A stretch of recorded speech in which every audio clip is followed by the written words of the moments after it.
Albert Einstein once said, everybody's a genius. But if you judge a fish by its ability to climb a tree, it will live its whole life believing that it is stupid.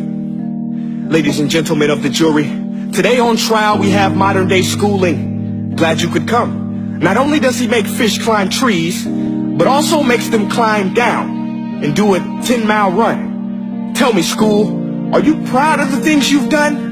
Turning millions of people into robots, do you find that fun? Do you realize how many kids relate to that fish swimming upstream in class, never finding their gifts, thinking they are stupid, believing they are useless? Well, the time has come, no more excuses.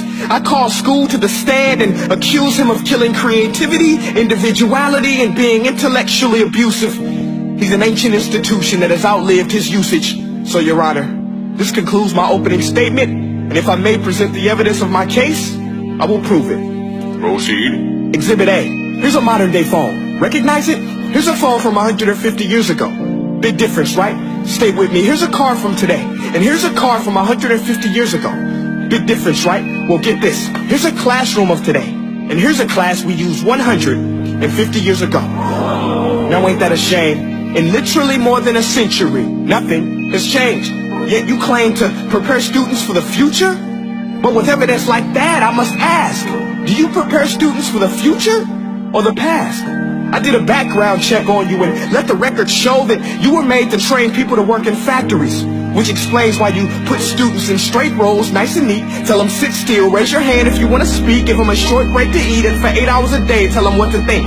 Oh, and make them compete to get an A letter which determines product quality, hence grade A of meat.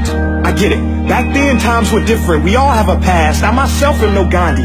But today, we don't need to make robot zombies. The world has progressed. And now we need people who think creatively, innovatively, critically, independently, with the ability to connect. See, every scientist will tell you that no two brains are the same.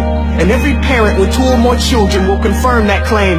So please explain why you treat students like cookie cutter frames or snapback hats, giving them this one-size-fits-all crap. Watch your language. Sorry, Your Honor, but if a doctor prescribed the exact same medicine to all of his patients, the results will be tragic. So many people will get sick, yet when it comes to school, this is exactly what happens, this educational malpractice, where one teacher stands in front of 20 kids, each one having different strengths, different needs, different gifts, different dreams, and you teach the same thing the same way?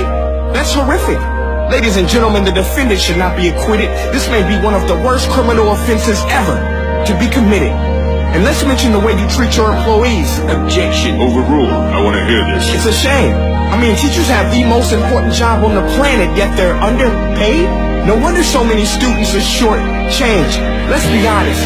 Teachers should earn just as much as doctors, because a doctor can do heart surgery and save the life of a kid.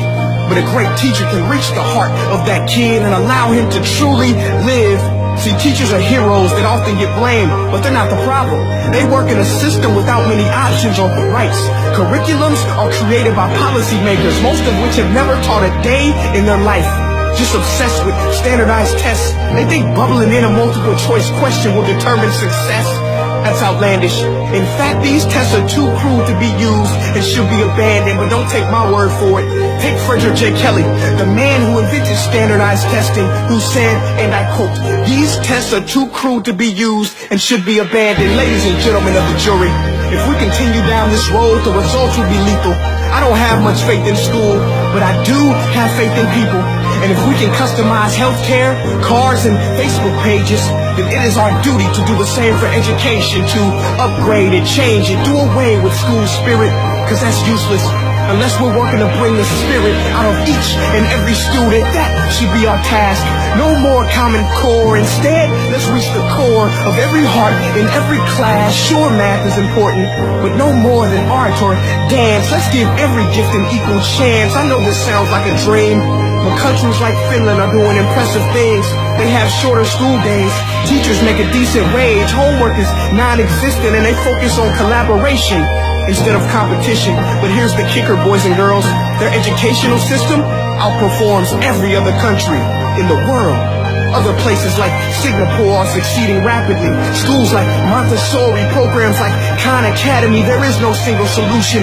But let's get moving, because while students may be 20% of our population, they are 100% of our future. So let's attend to their dreams, and there's no telling what we can achieve. This is a world in which I believe, a world where fish are no longer forced to climb trees. I rest my case.